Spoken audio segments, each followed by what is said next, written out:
Situé à quelques encablures de la grande mégalopole Abidjan, le village d'Odouin, à Sandé, fait partie de la soixantaine de villages ébriés que compte le district d'Abidjan.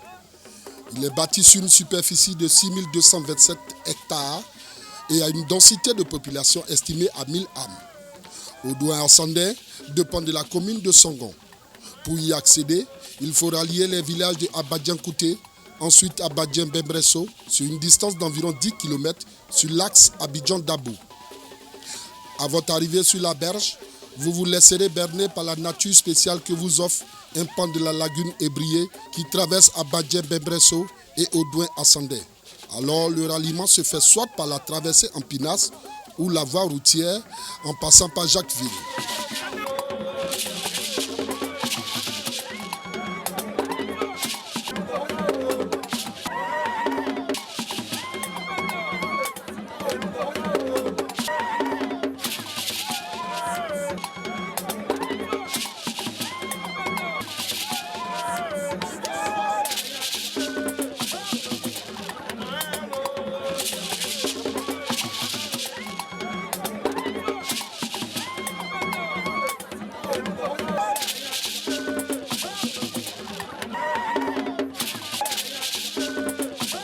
L'activité principale de cette population d'ethnie ébriée est la pêche et les cultures de rente que sont le manioc et les maraîchers. Ce samedi 16 février, dans le village à l'initiative de son chef Alain François d'Assise Okou, s'est réuni sur la place publique car l'heure est grave, selon les dires du chef, une affaire de conflit terrien depuis la relocalisation de l'école internationale de lutte contre le terrorisme par l'État de Côte d'Ivoire après qu'elle ait été rejetée par les populations de Bassam. De quoi s'agit-il? L'objet de notre rencontre ce jour porte essentiellement sur une déclaration au vitriol, sur les occupations de fait des espaces fonciers de notre village par des chasseurs de primes, aidés en cela par nos gouvernants. Par cette déclaration, nous voudrions interpeller vivement l'autorité gouvernante en charge de la gestion foncière urbaine et rurale afin qu'elle prenne diligemment les dispositions idoines qui s'imposent. De quoi s'agit-il? À l'origine, le village d'Odouin à Sandé englobait une superficie totale de 6227 hectares, 77 arts, 95 centiares, selon le plan de situation du Bénet de 2010, inspiré du tracé colonial, y compris l'espace de la zone classée, couvrant en réalité une superficie de 300 hectares. Depuis le 16 août 2016, une disposition de l'État a réduit l'espace dévolu à Odouin à Sandé en le rattachant à la forêt initialement classée. Du coup, la superficie cultivable du village d'Odouin à Sandé se trouve, contre toute attente, réduite et diminuée au motif de zones aménagées différées. Cette situation n'a fait l'objet d'aucune contestation de la part de l'équipe dirigeante d'alors, malgré l'interpellation de la génération Tchagba à eux faite. C'est donc l'âme en peine que nous avons constaté avec amertume le péril auquel la survie des générations successives d'Odouin à Sandé est soumise si rien n'est fait. Comment peut-on imaginer une population sans assurance de vie et de survie? La terre étant la providence nourricière de l'humanité, il n'y a pas de vie sans terre. De ce qui précède, nous vous exposons ce qui suit.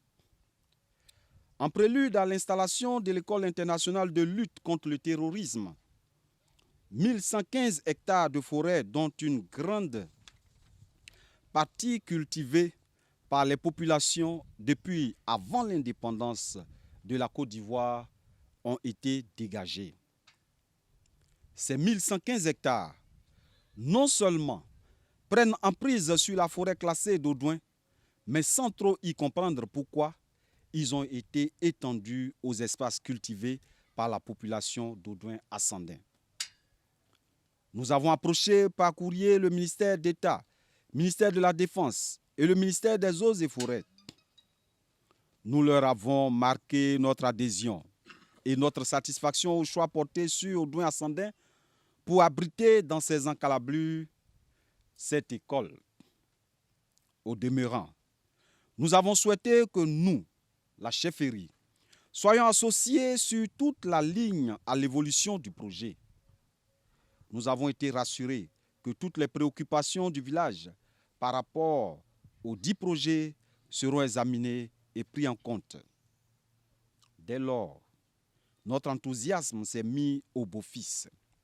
À la lecture de l'arrêté numéro 530 MINEF-CAB du 3 juillet 2018, nous nous rendons compte d'une ambiguïté. Quelle est cette ambiguïté? La société Covibat, détentrice du titre foncier 2159 du 7 avril 2013, d'une superficie de 160 hectares, 80 à 80 centiares, du livre foncier de Dabou est bénéficiaire d'une relocalisation de fait. Sans savoir à quoi tient cette relocalisation, ce qui est inadmissible et qui sort de l'entendement, c'est la relocalisation des 160 hectares, 80 à 80 centiares, sur un espace de 902 hectares, 685 hectares. L'ambiguïté se situe non seulement sur l'espace extensible, démesurement sur une superficie de 902 hectares, 685 A, mais bien plus sur la conformité de cette disposition avec le bon sens. Par quelle alchimie est-on arrivé à plaquer distinctement 160 hectares, 80 A, 80 centiares sur 902 hectares, 685 A? Voilà, là où réside l'ambiguïté. Elle est si énorme qu'elle dépasse notre entendement. Bien d'experts ne sauront nous l'expliquer et vous, la presse, ne saurez l'expliquer aussi. Mais ce qui est important et que nous relevons vivement, c'est le courage, la responsabilité des gouvernants, des décideurs de corriger toutes les erreurs qu'ils ont dû commettre. La société Covibat, dont la principale dirigeante, Mme Kwadio Akwa Bempe Victorine, opérant au détriment des populations, n'est pas habilitée à détenir un droit de propriété foncière sans le consentement de la population. Les 160 hectares, 80 A, 80 centiares, appartiennent à des familles d'Audouin ascendant qui ont fait venir Mme Kwadio Akwa Bempe Victorine et sa société Covibat pour effectuer des travaux de lotissement. Alors, pourquoi ce titre foncier au nom de la société Covibat et pas au nom des familles propriétaires? Que cache cette façon de procéder de Covibat et de sa directrice? L'État peut relocaliser à sa guise tout titre foncier dans le respect des droits des autres, notamment la population d'Audouin ascendant. Mme Kwadio Akwa Bempe Victorine n'est pas native d'Audouin ascendant, c'est vrai. Il ne lui est pas interdit d'accéder à une propriété foncière à Audouin ascendant. Dans le cas d'espèce, elle s'y prend avec ruse et ironie. Comment prétendre défier la légalité et la légitimité en voulant par un jeu de passe-passe se prévaloir de tout droit de cession des ACD? Cette image est très déplaisante, dès lors où, n'étant pas détentrice des droits coutumiers sur l'espace des 742-605 hectares qui lui ont été attribués abusivement, elle n'a aucune prééminence à faire valoir. Cet état de fait a dû échapper au ministre des Eaux et Forêts, qui n'a pas considéré la prééminence des populations sur les 742 605 hectares attribués exagérément à la société Covibat, qui s'en prévaut de tout droit au détriment des ayants droit coutumiers pour la garantie de leur suivi. Notre interpellation vise à recadrer les choses en remettant tout dans leur agencement initial, c'est-à-dire convenir d'une redistribution des cartes de façon équitable. Les 742 605 hectares doivent revenir à la communauté villageoise. Nous le martelons de façon respectueuse au respect de l'autorité, mais bien plus à la tenue de nos responsabilités de chef de village. Nous avons obligation de mettre à l'avant, quoi que cela nous coûte, l'intérêt vital du village.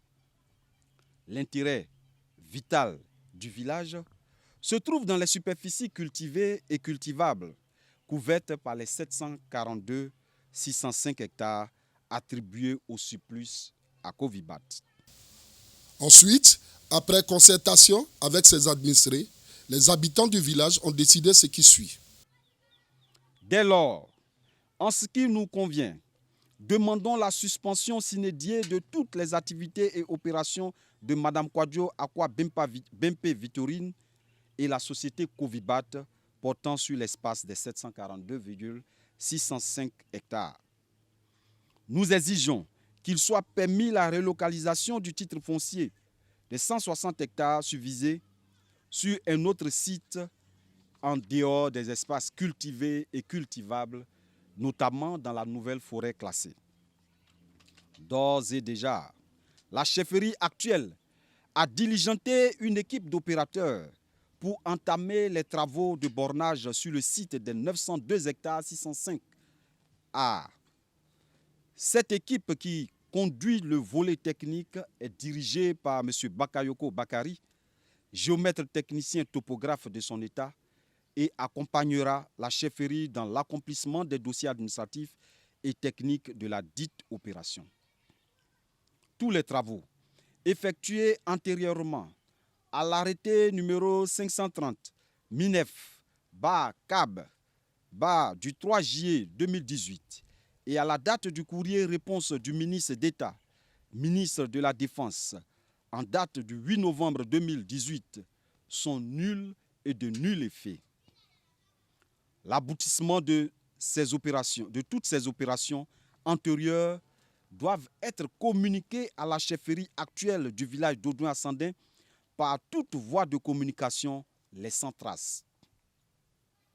Nous en voulons pour preuve l'entame par Mme Kwadjo Akwa Bempe Victorine, le dédommagement de certains propriétaires qui ont vu leur culture et leur plantation détruites par le fait des opérations qu'elle a menées sur leur site.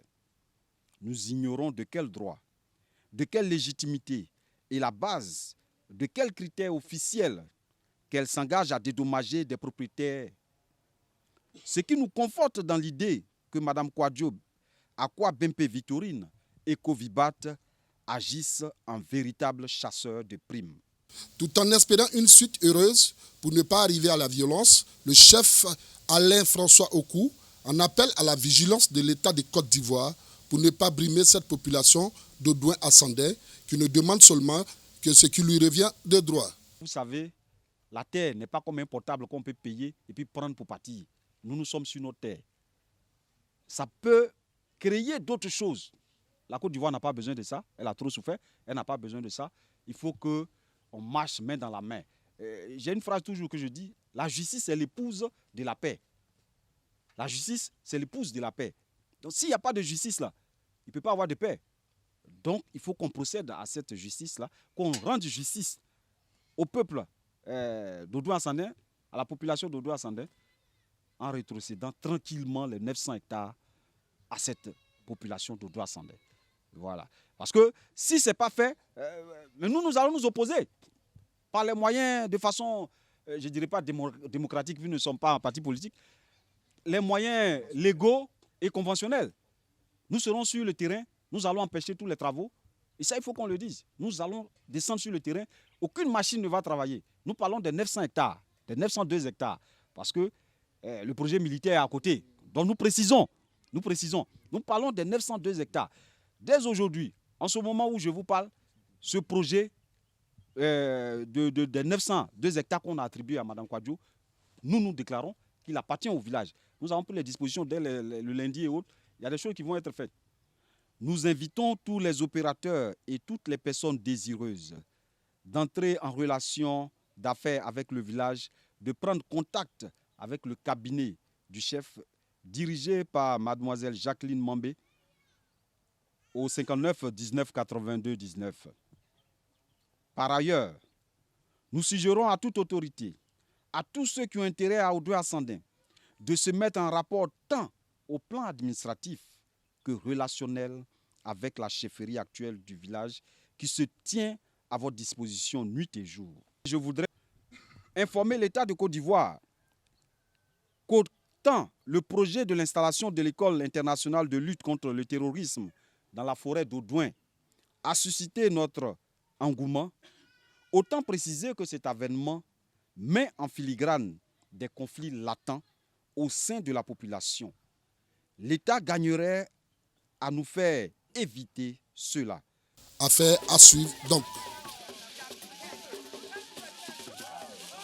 Vous avez découvert ici. Que vous avez découvert. Ivoire TV. Ivoire TV.